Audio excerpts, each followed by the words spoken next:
changer. L'église doit jouer son rôle. Normalement, l'église doit être toujours dans l'opposition au nom du bien du peuple.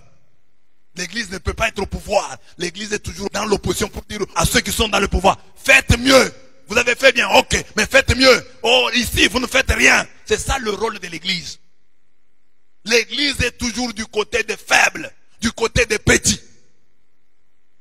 Et ça ne va pas changer aujourd'hui. Parce que vous oubliez l'avenir. Demain, après-demain, Fachi ne sera plus au pouvoir.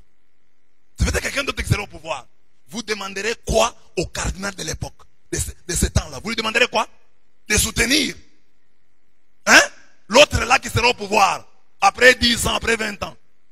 Pensons à l'avenir. Pensons à l'avenir. L'église doit jouer son rôle. Interpeller le pouvoir. Poser des questions aux gens du pouvoir.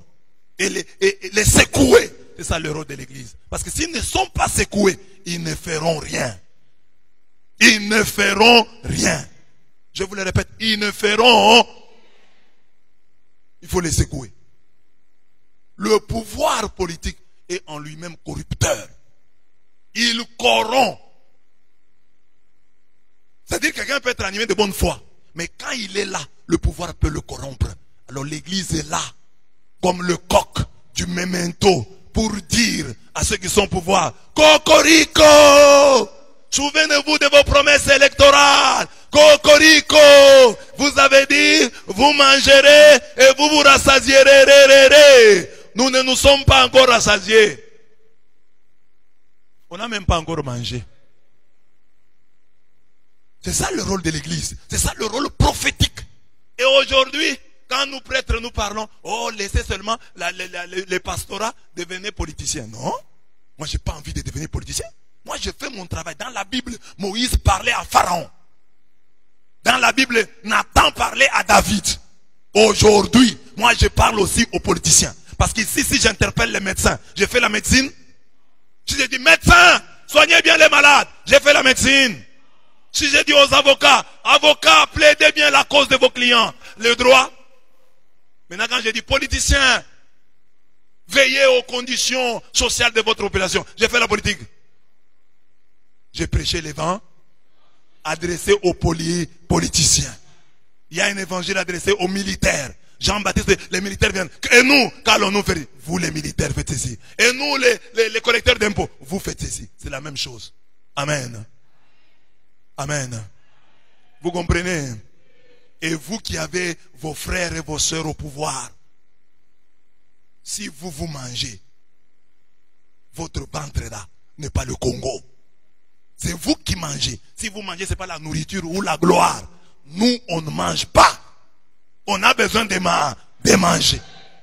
On a besoin de manger.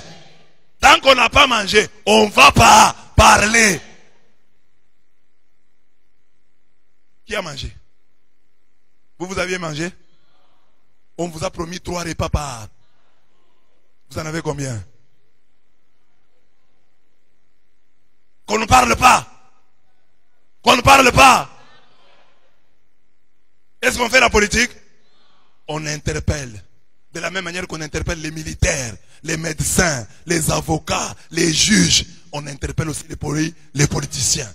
Et on n'a pas envie de faire la politique. La politique est sale. La politique c'est ça. C'est pourquoi nous prions pour eux. Pour qu'ils ne se salissent pas d'avant. Un politicien a demandé à un prêtre il y a longtemps.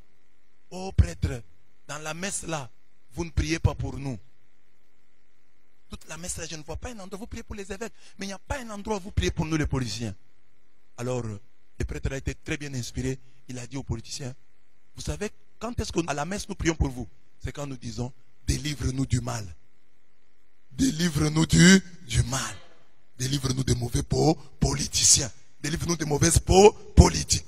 Mais si les politiciens font le bien, nous sommes les premiers à les acclamer. Nous sommes les premiers à les encourager. Parce que nous voulons le bonheur du peuple. Amen.